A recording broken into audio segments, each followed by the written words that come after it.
Hey, I'm Sam Schaeffer, a flight instructor here at Wings of Eagles, and today I'm going to be showing you how to manage energy effectively to put the airplane right where you want it on the runway. Let's go fly. Okay, here we are approaching the 1,000-foot markers. Once we reach those 1,000-foot markers, the first thing I'm going to do is pull the throttle to idle. After that, I'm going to pitch for our best glide speed, which is about 65 knots at our way right now. Okay, here's the 1,000-foot markers. I'm going to go ahead and bring that throttle to idle. First thing I'm doing is pitch for 65 knots. I'm going to add a little bit of nose up trim to relieve those control pressures. I'm also going to do 10 degrees of flaps. That will help us get down so we're not having to aggressively slip with full flaps when we're on that final approach. It's going to be a slightly tighter pattern, so we'll go and turn base here in about 3 seconds. Yeah, traffic, Ultra 568 kilos, downwind for runway 7, touch and go. Music City, Executive Traffic, Skyhawk 4610, Papa left base, runway 17, Music City.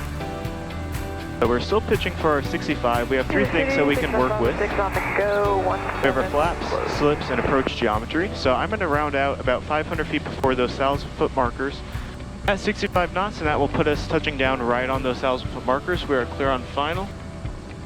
The traffic that just took off is clear of the runway. We'll go and do 20 degrees of flaps. Don't want to be too high, but we also want to be higher than lower. You have to make the choice. Music City, Executive Traffic, Skyhawk 4610, Papa, final, runway 17, full stop, Music City. So now I'm looking at about 500 feet before those 1,000-foot markers.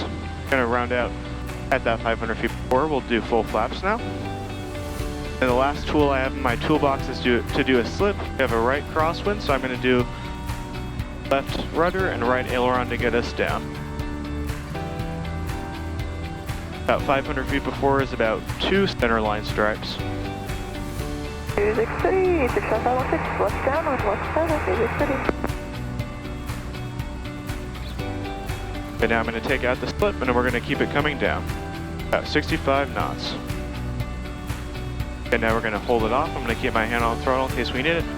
Pulling, keep pulling, keep pulling, keep pulling, keep pulling. There's the 1,000-foot markers. That is how you do energy management on final approach and throughout the pattern. Nicely done. Thank you.